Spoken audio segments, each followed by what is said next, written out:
Nós estamos numa série de mensagens, como todos vocês sabem, obrigado, sobre Jó.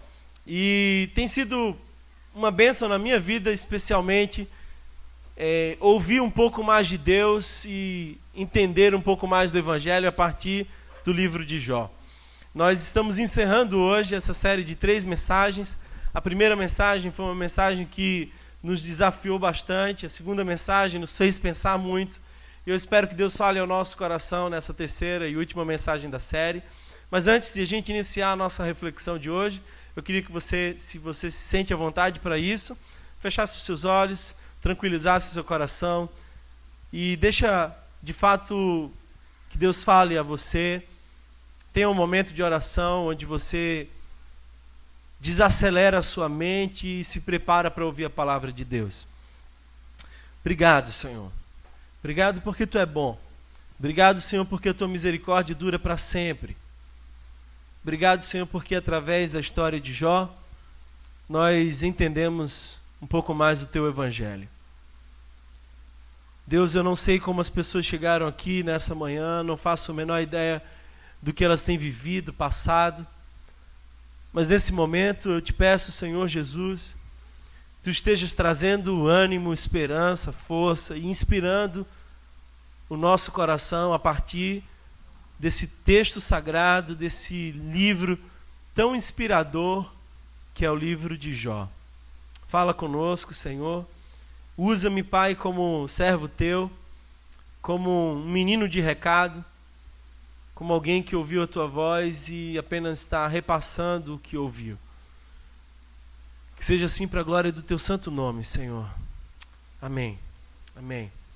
Queria convidar você a lermos capítulo 42 do livro de Jó. Esse é o último capítulo do livro de Jó. Nós estamos no encerramento dessa saga de sofrimento, onde nós pensamos acerca da soberania de Deus e por que Deus bom e poderoso permite que coisas ruins aconteçam a pessoas boas.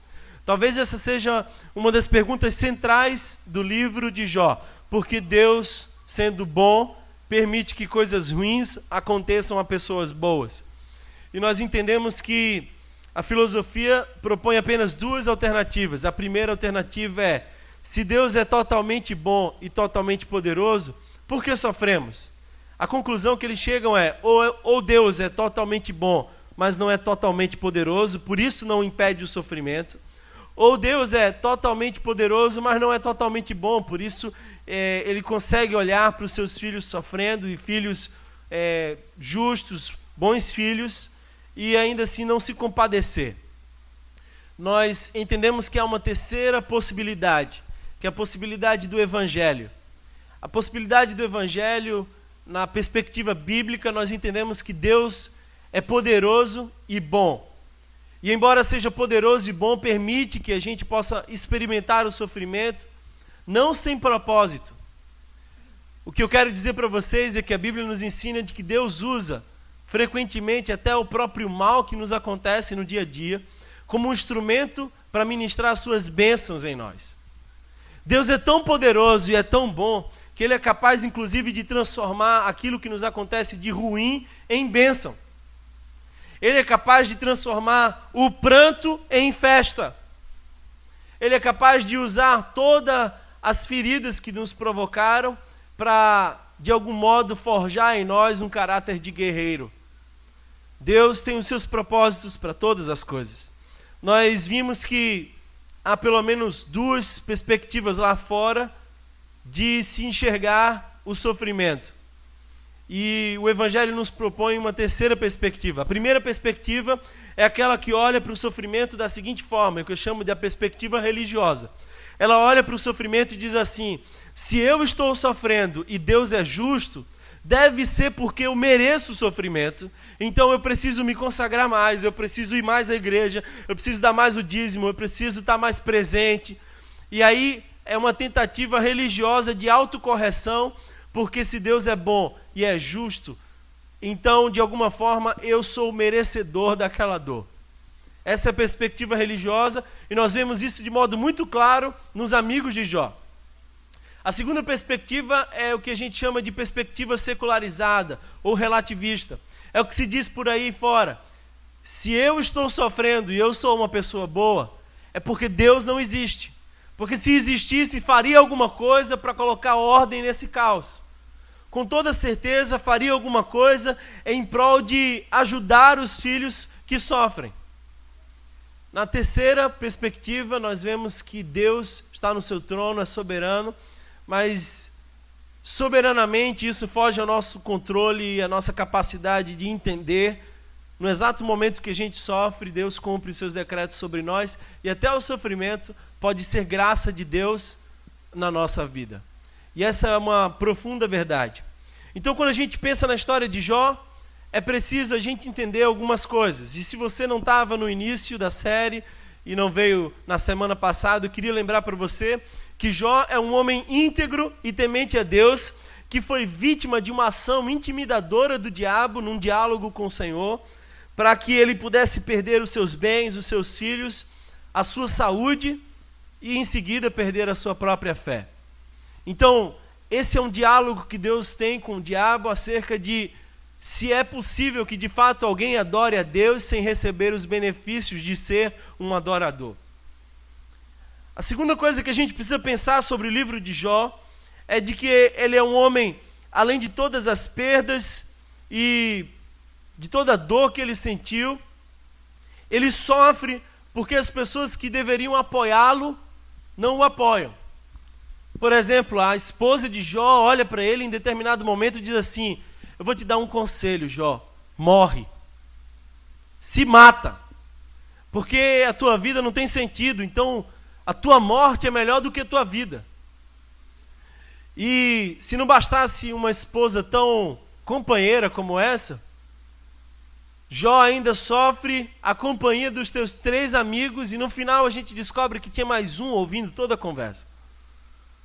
E os seus amigos tiram férias para consolar Jó com palavras dolorosas. Esse é um momento onde os discursos, os diálogos, as argumentações acontecem. Nós vemos isso como talvez o centro de todo o livro. Mas no final nós vemos a história de um homem que se derramou diante do Senhor e ouviu a voz de Deus, convidando ele à humildade. Quando Deus brada dos céus, no meio de um redemoinho, o chamado de Deus para Jó é para que ele seja humilde. É interessante porque Jó faz muitas perguntas para Deus, mas Deus não responde nenhuma delas. Aliás, nós vimos semana passada que Jó faz 35 perguntas para Deus. E Deus devolve 70 perguntas para Jó. É como se Deus estivesse dizendo: eu não preciso te explicar nada. Nós, esse final de semana, colocamos alguns quadros interessantes aí na parede, não sei se você viu, mas o quadro que dá de frente para a minha sala é o quadro cuja frase é: ninguém explica a Deus. E quando eu sentei ali na minha cadeira, que olhei para a parede e vi o quadro, eu falei: louvado seja o Senhor, porque frequentemente nós, pastores, somos tentados a explicar por que Deus faz o que faz. E nós não fomos vocacionados para ser advogados de Deus. Nós fomos vocacionados para cuidar das ovelhas, que não são nossas, são do Senhor, o bom pastor. Então Jó é convidado por Deus à humildade, mas também à dependência. O que Deus quer dizer para Jó é: Jó, tudo que você pode fazer por você é nada diante de mim. Então, dependa da minha graça. Você precisa depender da minha intervenção. E eu acho que talvez uma das mais belas fases da nossa vida são as fases onde a gente mais depende de Deus. Quando sai do nosso orçamento, quando sai da nossa capacidade, quando as possibilidades fogem ao nosso controle, nós olhamos para o alto e clamamos por uma intervenção divina, e então nesse momento de profunda dependência é que nós experimentamos os mais belos milagres.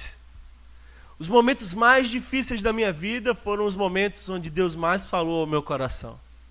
E não sei se você vive essa experiência, mas é na dependência que os milagres acontecem. Aliás, alguém disse certa vez que as coisas são difíceis, tornam-se impossíveis, e então Deus faz. Porque a matéria-prima de Deus é o milagre. A matéria-prima de Deus é o impossível. Dito tudo isso, eu queria que você me acompanhasse a leitura agora, no capítulo 42, nós vamos ler todo o capítulo.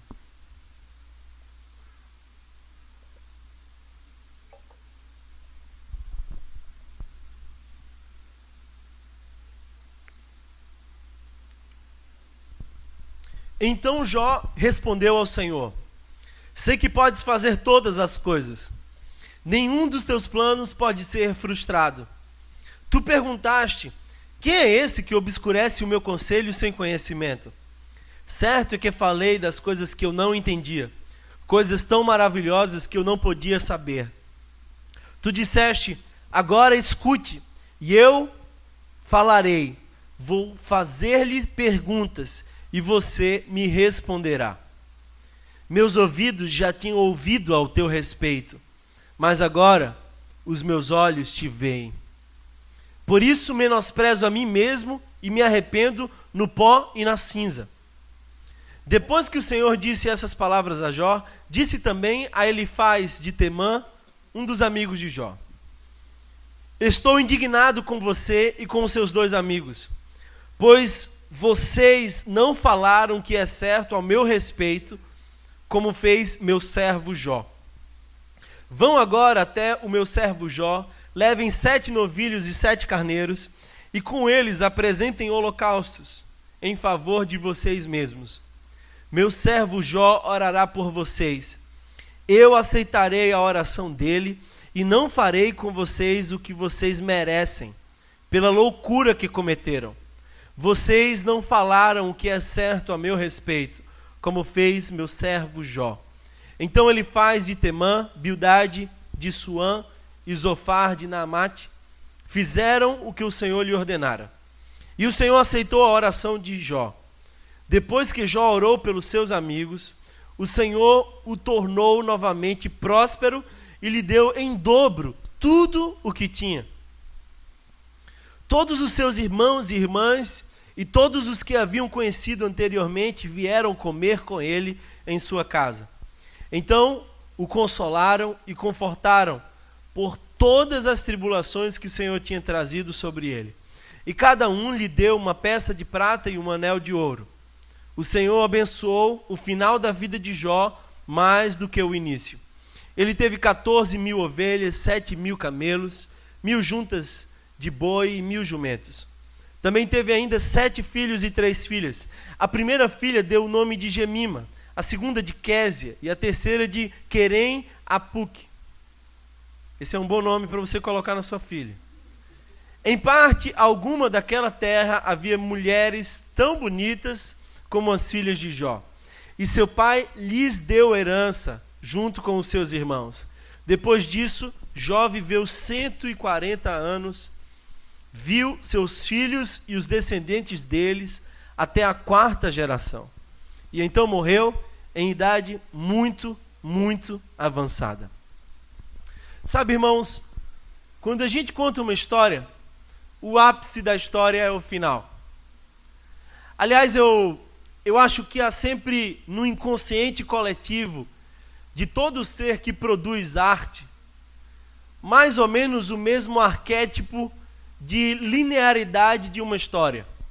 Preste bem atenção no que eu quero dizer. Quase sempre, raras são as exceções, uma história começa mostrando o quão bom é o artista principal. E contextualiza sua história e depois mostra a sua fragilidade. E mostra em seguida, por exemplo, o seu sofrimento. Já parou para pensar que Rocky Balboa é legal demais porque ele apanha muito? Imagina se o filme de Rocky Balboa fosse só ele boxeando os seus inimigos e eles caindo assim à torta e à direita. Que graça ia ter? A graça que dá é o desafio para saber como termina o final. A história de Jó não é diferente.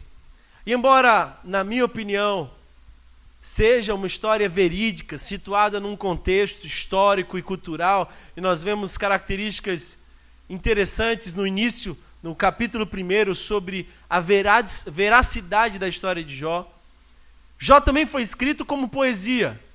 Jó também foi escrito como novela. Foi escrito como filme. E como filme tem um roteiro.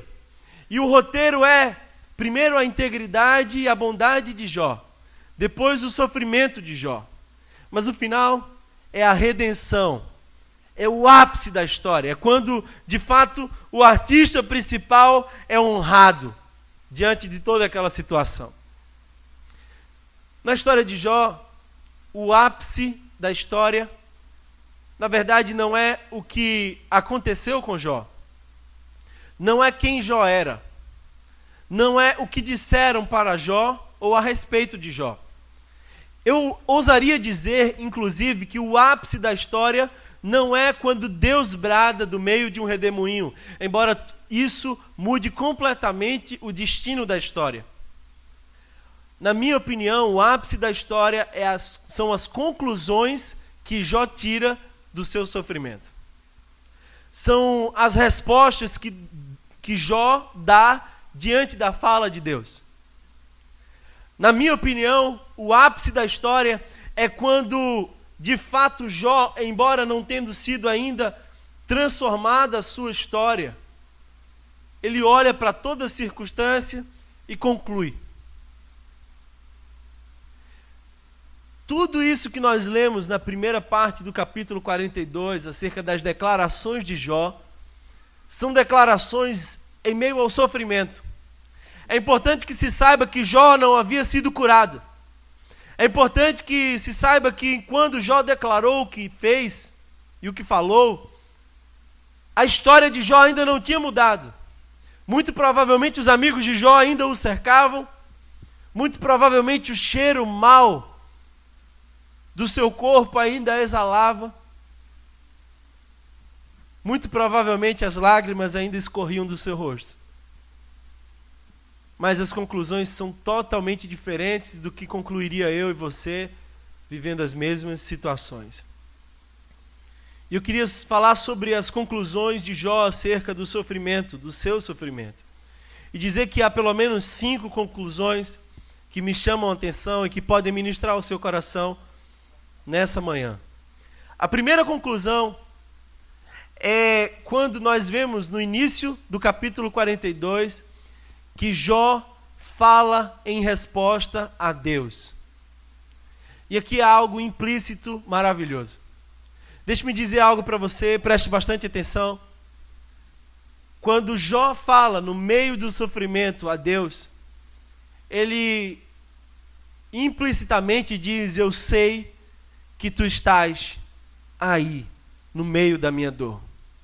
Eu sei que tu estás aí, no meio da minha angústia. Eu sei que as tragédias se levantaram e por um momento eu até pensei que tu não estavas. Por um momento eu clamei aos céus e reivindiquei a tua presença porque eu achei que eu fosse de fato abandonado. Mas agora eu sei que tu estás em meio a tudo isso e sempre esteves. A conclusão de Jó é de que, embora estivesse ainda doendo, agora havia o consolo da presença do divino companheiro. Agora, Jó olha para a situação e diz: embora eu sofro, já sei que não sofro só. Eu vejo algo muito interessante nessa verdade. Quando eu estava vindo para cá e a gente ia começar a celebração, uma pessoa do Ministério Infantil falou assim: olha, a gente vai falar sobre a fornalha e vai falar sobre o quarto homem da fornalha. E eu queria saber se aquilo ali é um anjo ou se é Jesus mesmo e tal. E eu fui explicar para ela do argumento teológico acerca do texto, que ali na verdade é uma tipificação de Cristo. É uma expressão de Cristo no Antigo Testamento. É como se fosse a sombra daquele que haveria de vir, mas de fato já é. Porque Cristo existe no contexto histórico a partir do que nós sabemos, a partir do fenômeno Maria e o seu ventre. Mas para além disso, Cristo sempre existiu, de forma que em Hebreus se fala acerca de Jesus, que ele foi imolado antes da fundação do mundo. E quando se vai criar todas as coisas, o que diz é: façamos E a expressão é plural porque ali era a trindade criativa. Mas depois que eu expliquei para ela mais ou menos o que era aquilo, vindo para cá eu falei assim, sabe, não é muito importante se foi anjo, se foi uma tipificação de Cristo. O importante é que os homens da fornalha não estavam sós. Aí eu fico pensando, sabe o quê? Será que Sadraque, Mesaque e Abidnego já não estavam acompanhados antes mesmo da fornalha? Mas é claro que sim. Quando todo mundo se dobrou diante daquela imagem de escultura e Sadraque, Mesaque e Abidnego permaneceram fiéis à sua consciência, ali Deus já estava. Mas é somente o fogo que revela a presença para todos. Parece que no meio do fogo a gente vê Deus mais facilmente. Parece que no meio da dor Deus se revela mais facilmente a nós. Eu não sei se você tem vivido dias de dores e angústias, se você foi jogado nas fornalhas da existência, mas eu tenho algo muito importante para dizer para você: não há dor sem Deus. E embora as fornalhas existam, Deus está presente. E frequentemente o nosso discurso é semelhante ao discurso dos discípulos de Emaús. Lembram os discípulos de Emaús que ficam decepcionados porque Jesus havia sido morto naquela sexta-feira? E é domingo à tarde, eles estão voltando para Emaús, e voltar para Emaús é tristeza, é angústia, é abandonar um sonho, é abandonar uma expectativa que durante um bom tempo consumiu o coração deles e aqueceu a alma. E eles estão frustrados, desanimados, andando, e daqui a pouco aparece uma outra pessoa ali do lado, e embora a frustração ainda se seguisse, se sentia uma presença diferente. Que só depois eles dizem: ardia o nosso coração. Ah, que coisa boa. Mas eles começam a falar de Jesus para Jesus. E eles começam a dizer assim, ó: és tu porventura o único que, tendo estado em Israel, desconhece as ocorrências dos últimos dias? Que Jesus, varão poderoso em obras e palavras, foi morto. Eles estão falando de Jesus para Jesus. Sabe o que mais acho interessante nesse texto? É de que, embora eles não tivessem um discernimento, e embora o coração deles se sentisse abandonado, Deus estava caminhando ao lado deles. Eu não sei se você se sente abandonado, angustiado, eu não sei se você não sente a presença de Deus, mas não se prenda aos seus sentimentos, porque o texto bíblico nos diz que o coração é enganoso mais que todas as coisas, mas há em nós uma consciência que diz que ainda que nós sejamos jogados dentro da fornalha, Ele é o quarto homem e será sempre a nossa companhia certa. A primeira conclusão de Jó é que ele fala agora a Deus no meio da dor. Deus não nos livra da fornalha, mas Deus nos livra na fornalha. E que eu acho interessante nesse texto, que depois que toda essa cena acontece, Sadraque, Mesaque e Abidnego saem, e mais uma vez o quarto homem não é visto, toda uma nação se curva, porque o sofrimento de Sadraque, Mesaque e Abidnego gerou testemunho, e o testemunho de Sadraque, Mesaque e Abidnego pôde converter o coração de outras pessoas, porque havia ali um propósito. Ronaldo Lindório, talvez um dos missionários, na minha opinião, mais admiráveis hoje, vivo, um desbravador de tribos não alcançadas, disse que enquanto fazia missões em Gana, conheceu uma canção linda, que aqueles daquela tribo cantavam sem parar. E a canção era animada, mas falava de dor. Embora o ritmo fosse agitado, o tema era de sofrimento. E aí ele descreve a letra da canção de modo bem interessante, traduzindo, o que eles cantavam é: não vivemos para celebrar o sofrimento, nem também para chorar. Mas quando ele vier, choraremos. No sofrimento, a Deus. No sofrimento, a Deus. E aí o refrão dizia: não cremos na dor sem Deus. Não cremos na dor sem Deus. O Deus do impossível.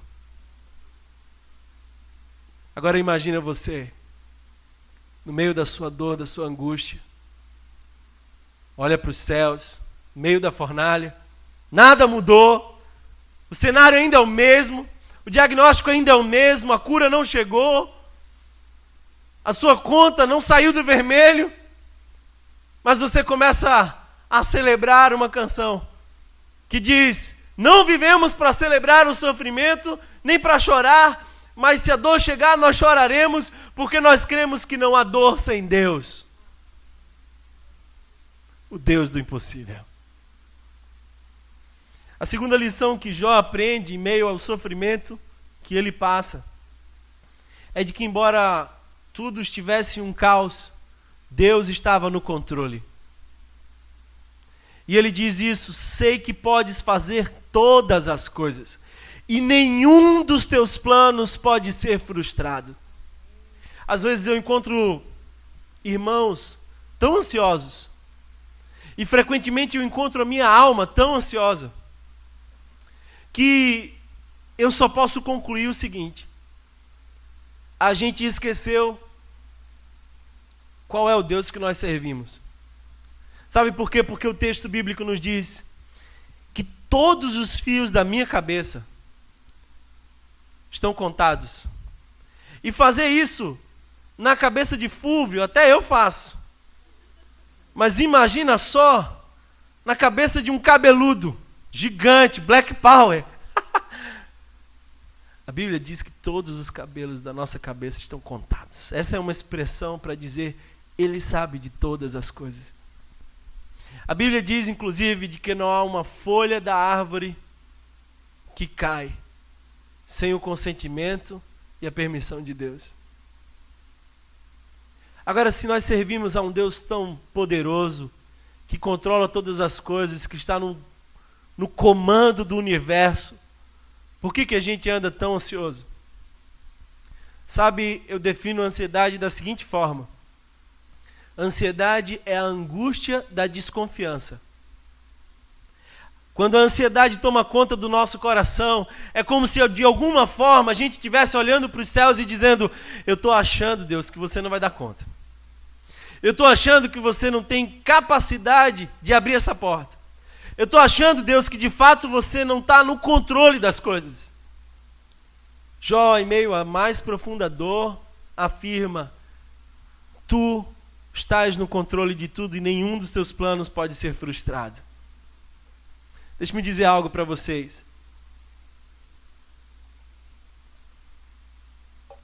Eu nunca gostei muito de igreja. Até hoje eu acho que ainda não gosto muito de igreja.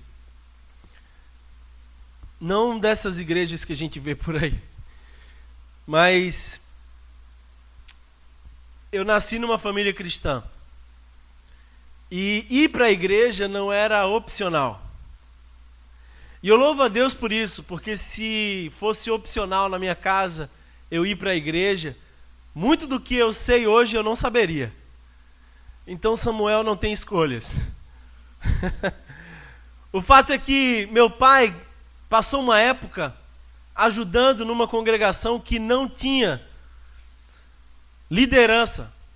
E embora meu pai não tenha uma vocação pastoral, ele se disponibilizou para ir para aquela igrejinha.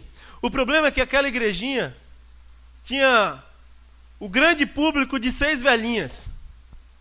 Não tinha criança, não tinha nada interessante, não tinha TV Rio. Aquele culto parecia tão chato para mim, ir para o culto, naquele especificamente, era um grande tédio. Então meu pai, estrategista, desenvolveu uma técnica excelente.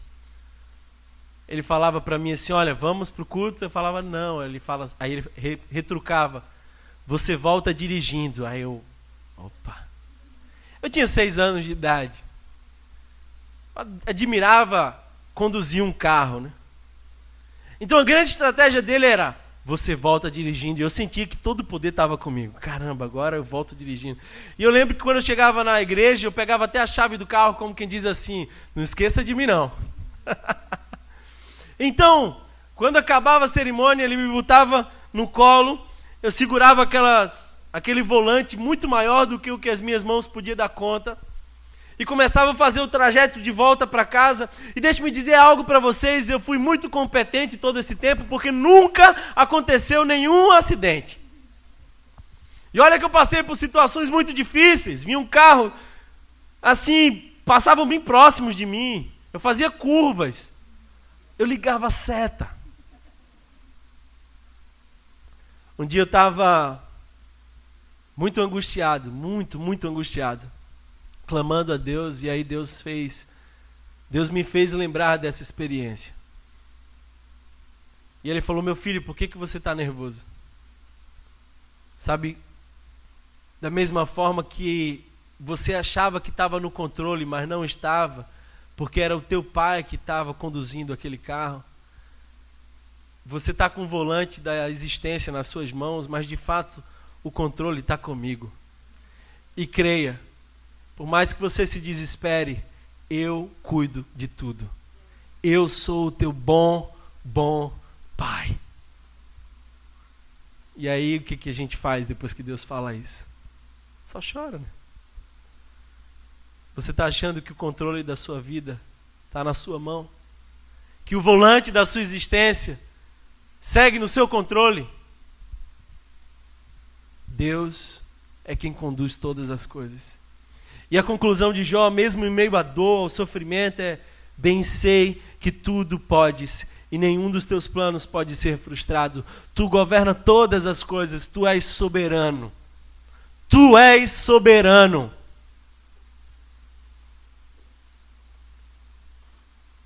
Deus não desperdiça o sofrimento dos seus filhos, mas sempre usa-os para nos ensinar. A dor é pedagógica. As feridas às vezes são terapêuticas. Ele está sempre no controle da nossa vida. Sempre. A terceira verdade que Jó aprende no meio daquela dor é o que se sucede. No versículo 3 diz o seguinte: tu perguntaste: quem é este que obscurece o meu conselho sem conhecimento? Sem conhecimento. Certo é que falei, diz Jó, certo é que falei das coisas que eu não entendia. Coisas tão maravilhosas que eu não poderia saber. Sabe o que Jó conclui? A terceira conclusão de Jó é de que os propósitos de Deus nem sempre são compreendidos. Os propósitos de Deus não são lógicos. Deus não trabalha com a lógica humana. Deus não faz raciocínios humanos na sua administração divina. Deus não é homem. E se não é homem, não é passível de ser entendido por nós no seu próprio tempo, porque Ele é atemporal. Ele sabe o fim desde o começo.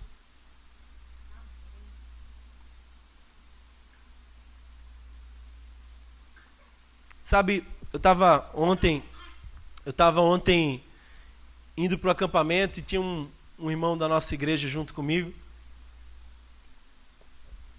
E nós estávamos falando sobre as bênçãos que nós recebemos de Deus. Estávamos falando sobre como Deus é bom, maravilhoso, e as graças que nós alcançamos da parte de Deus. E aí eu olhei para ele e falei: sabe, meu irmão, a maior bênção que Deus já me deu, ou uma das maiores bênçãos que Deus já me deu, foi não ter respondido a minha oração. Foi não ter dado aquela cura que eu pedi. Foi não ter aberto aquela porta que eu tanto quis. Foi não ter feito a minha vontade, mas sim a dele. E o não que Deus me dá é tão bom quanto o sim. Há uma canção antiga, o pessoal mais antigo, tipo Marçal, vai lembrar. Tem uma canção de Josué. Calma, irmão. Tem uma canção de Josué Rodrigues que diz assim: portas que se abrem e portas que se fecham têm o mesmo valor se fechadas ou abertas pelas mãos do Senhor. Abimael também conhece, é dessa época. Portas que se abrem e portas que se fecham têm o mesmo valor se forem abertas ou fechadas pelas mãos do Senhor. O que Jó conclui é: eu não entendo nada, mas eu entendi uma coisa, que tu sabe tudo. E se tu sabe tudo, governa tudo, eu não preciso entender, eu preciso crer. Porque milagre não se explica. Milagre não se explica. Eu não sei se vocês já tiveram a experiência de ver um tapeceiro tecendo um tapete manualmente. Esse é um negócio que a nossa geração já não vê mais. Esse é um negócio que as indústrias tiraram de nós, porque é tudo assim, pré-fabricado. Entra numa máquina e já sai pronto, mas antigamente se tinha a beleza de ver um tecelão, de ver um tapeceiro. E aí, ver um tapeceiro era um negócio assim que mexia com a gente. Porque o tapeceiro vai passando fios que para nós não seriam usados. E a máquina do tapeceiro está virada para ele. Então tudo que a gente enxerga quando um tapeceiro está trabalhando é a parte de trás. É o outro lado da obra. E aí ele vai passando as linhas e nada daquilo faz sentido. De repente ele mistura uma cor clara com uma cor escura. De repente o vermelho encontra o preto. Mas para salvar, passa no meio um branco.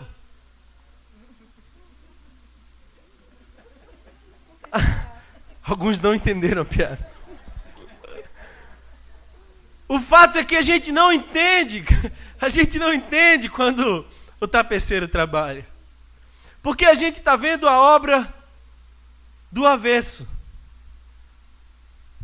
Mas aí quando o tapeceiro termina, que ele tira o tapete da estante e que finalmente mostra o tapete, é obra de arte, para honra e glória do tapeceiro.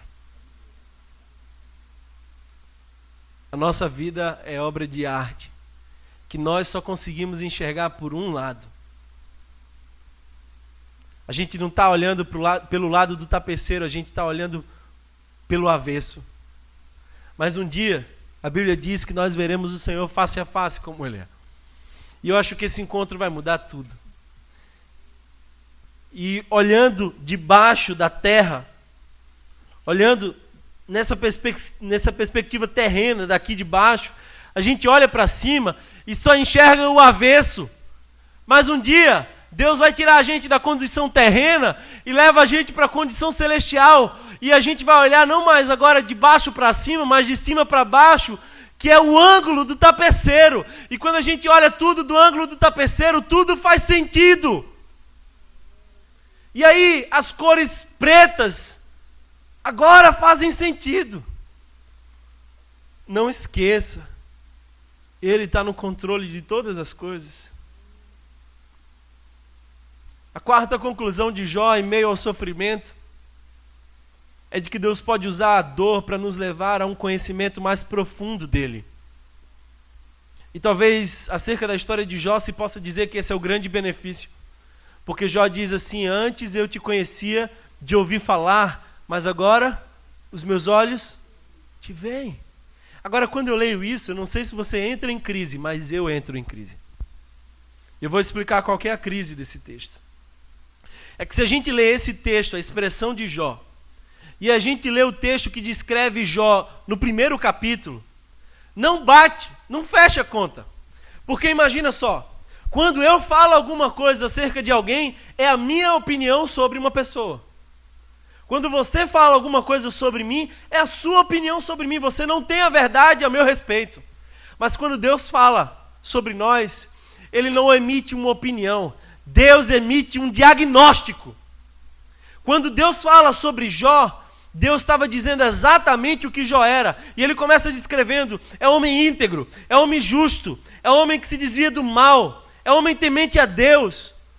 Não há outro na terra como ele. Agora, como é que pode Deus dizer que Jó, de toda a sua época, era o que mais se destacava em santidade, e Jó, no final do seu livro, faz uma menção como essa, de dizendo: eu não conheço, não conhecia, agora vejo, mas eu não conhecia. Como é que fecha essa conta? Sabe, eu entendo da seguinte forma. Eu entendo que quanto mais perto a gente está de Deus, mais a gente se surpreende com Ele. Imagina que um dia vem alguém do sertão, desses que nunca viram o mar, e aí dão de cara com o mar, e aí soltam aquela expressão: ah, esse é o mar, agora eu conheço o mar. Aí vai saindo um marinheiro desses pescadores experientes, ouve essa expressão e diz cá consigo mesmo: eu também conheço o mar. Depende da perspectiva. Jó tinha um pequeno conhecimento de Deus, mas em meio ao sofrimento, ele pôde ver Deus. Eu quero ilustrar isso da seguinte forma. Havia uma criança, e vocês sabem que crianças fazem perguntas difíceis. Crianças fazem perguntas muito difíceis. Eu não ensino crianças por isso.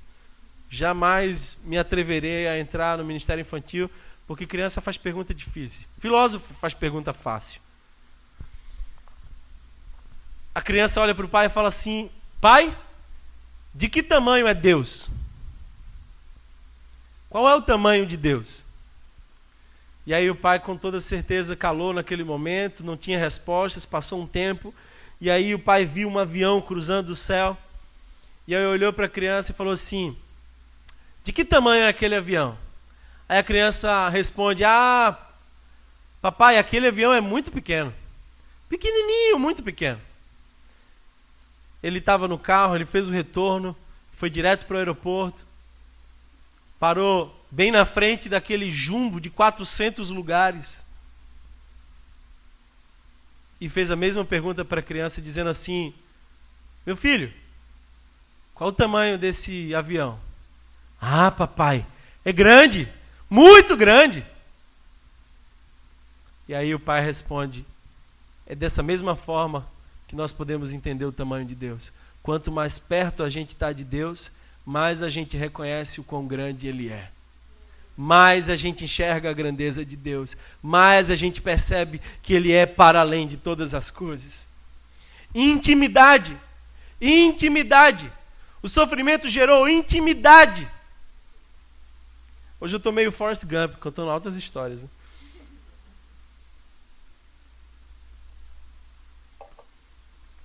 Conta a história de que um cara muito matuto, bem matuto daquele matuto,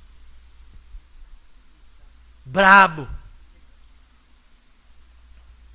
que andava com a peixeira nos quartos, se encontrou com Jesus e amoleceu. E passou a ser um membro de uma igreja bem simplesinha, mas esse irmão era fervoroso, ele gostava de orar. E quando ele começava a orar, ele dizia assim: Jesus é o Zé. Ele se identificava. Vai, Deus não identificou a voz, né? É o Zé. Ô Jesus, eu queria isso, aquilo, quero pensar isso. E começava a falar. E todas as vezes que ele ia iniciar uma conversa com Deus, ele falava: ô Jesus, é o Zé. É o Zé. Só para você saber que é o Zé aqui, Jesus. Um dia Zé adoece. E Zé adoece terrivelmente. Os médicos desenganaram Zé. Os médicos disseram que Zé não viveria nem mais um mês. Então a sua família se desesperou, a sua igreja ficou profundamente triste. E o seu pastor foi visitá-lo. Quando o pastor chega lá e no leito do hospital, olha para o Zé, encontra no Zé um sorriso enorme. E aí o pastor, meio confuso com a incoerência do sorriso, decide perguntar para o Zé o que fazia o Zé sorrir. Aí o pastor faz a seguinte pergunta: olha, você está numa situação terrível, o diagnóstico não é dos melhores, muito provavelmente você está vivendo seus últimos dias, está todo mundo desesperado, não há mais cura, não há solução. Zé, o que está te fazendo sorrir? Aí o Zé olha para o cara: pastor, você precisa de mais fé, pastor. É o seguinte, eu vou contar o meu segredo. É que toda tarde, quando não tem ninguém, quando não entra enfermeira, não tem médico, não tem visita, vem uma pessoa aqui e fala no meu ouvido: Zé, é o Jesus e eu estou contigo. Em meio à dor, eu estou contigo. Não esquece, Zé, é Jesus e eu estou contigo. Intimidade. Intimidade. Em último lugar, a última lição que Jó faz acerca do sofrimento, a constatação, é o seguinte: ele diz, versículo 6, por isso me menosprezo a mim mesmo e me arrependo no pó e na cinza. Me arrependo no pó e na cinza. Agora essa também é uma conta que não fecha. Como é que Deus fala que ele é homem íntegro, justo, que se desvia do mal, intencionalmente santo, não há outro como ele, e o final do livro é: eu me arrependo no pó e na cinza? Como é que é um negócio desse? Afinal, ele é santo como Deus diz que ele é? Ou ele é pecador como ele diz que é? Sabe, as pessoas mais quebrantadas de coração, as pessoas mais contritas, as pessoas que mais se arrependem e choram diante de Deus, não são as pessoas que mais pecam, mas são as pessoas que estão mais próximas de Deus. Vocês entendem isso? Não é a quantidade do pecado, mas é que cada vez mais que eu me aproximo de um Deus santo, mais eu vejo em mim os meus pecados. Se não, veja Isaías capítulo 6.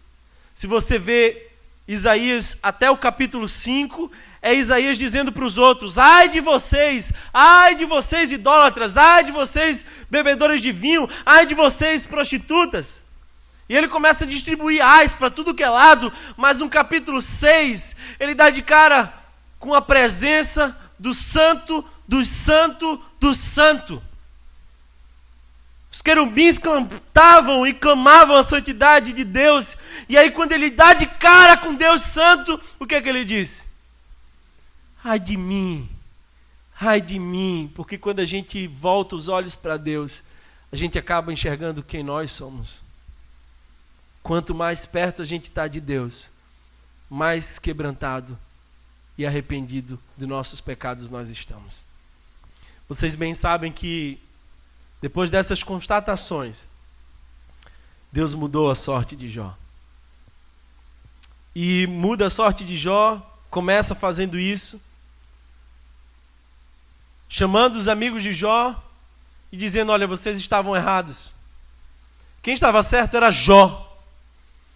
Jó é meu servo, e tudo o que ele falou é verdade. E vocês humilharam ele durante todo o livro, toda a história. E eu devia fazer algo muito mais duro com vocês, mas eu não vou fazer, porque meu servo Jó vai interceder por vocês. Agora imagina a cena. Os três indo, aparecendo para Jó e falando assim: Jó, Deus falou comigo. E assim, eu não sei nem como te dizer, mas você tinha razão. A gente é que estava errado. E Deus falou que tu tem que orar por nós. Deus começa restaurando a sorte de Jó pela sua honra. O processo da restauração de Jó começa com a honra. Ouça bem o que eu vou te dizer aqui. Para cada dia de vergonha que você viveu, Deus te dará dupla honra. Para cada dia de vergonha, dupla honra. O processo continua. Diz o texto que Jó recebe em casa seus irmãos e os seus amigos, porque Deus começa a restaurar a comunhão, as amizades, rompe o ciclo da solidão. Depois, Deus começa a restaurar os bens, e a Bíblia diz que Deus deu tudo em dobro para Jó. Depois ele restaura o casamento, isso está implícito no texto, porque essa mulher dá mais 10 filhos para Jó. Sabe o que eu vejo? É de que mesmo casamentos falidos acham em Deus uma esperança. Às vezes as pessoas chegam para mim falando assim, ó, acabou meu casamento. Aí eu falo assim, rapaz, então tá bom, tá tudo certo. Que se acabou, tem esperança. Porque acabou o vinho lá em Caná da Galileia e Jesus fez de novo. Não, você não está entendendo. Morreu o casamento. Morreu. Ah, se morreu, tem esperança. Jesus foi lá e ressuscitou Lázaro, ele já estava morto há um tempo.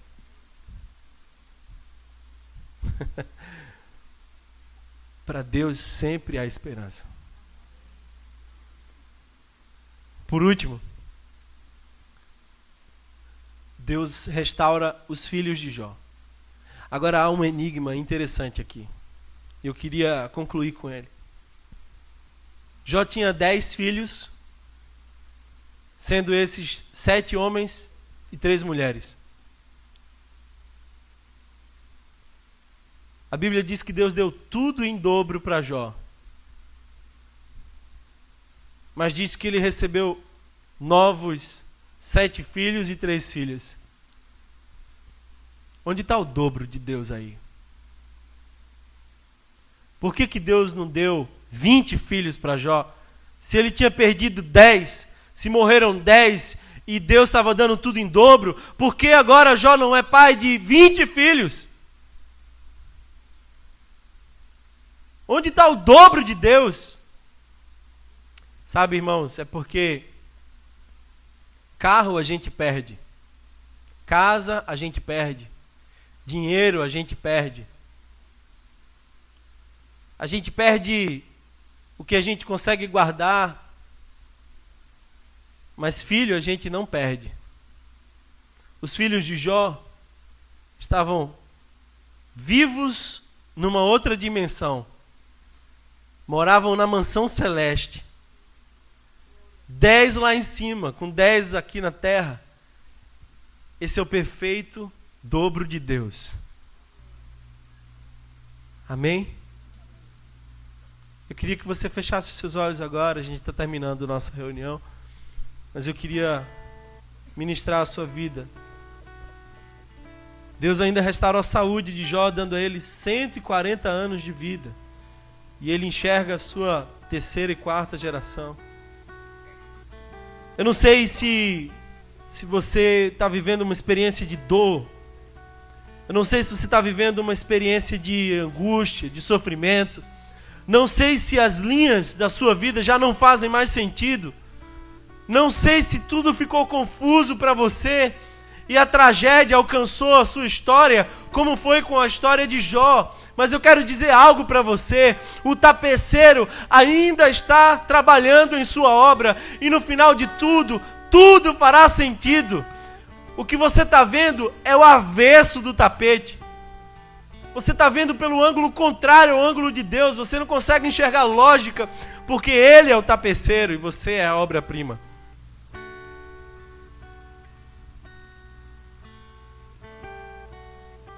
Você é a obra-prima inacabada de Deus. E a tua história fará todo o sentido quando você olhar do plano lá de cima. Porque Deus é o tapeceiro das nossas vidas. Deus é o tapeceiro.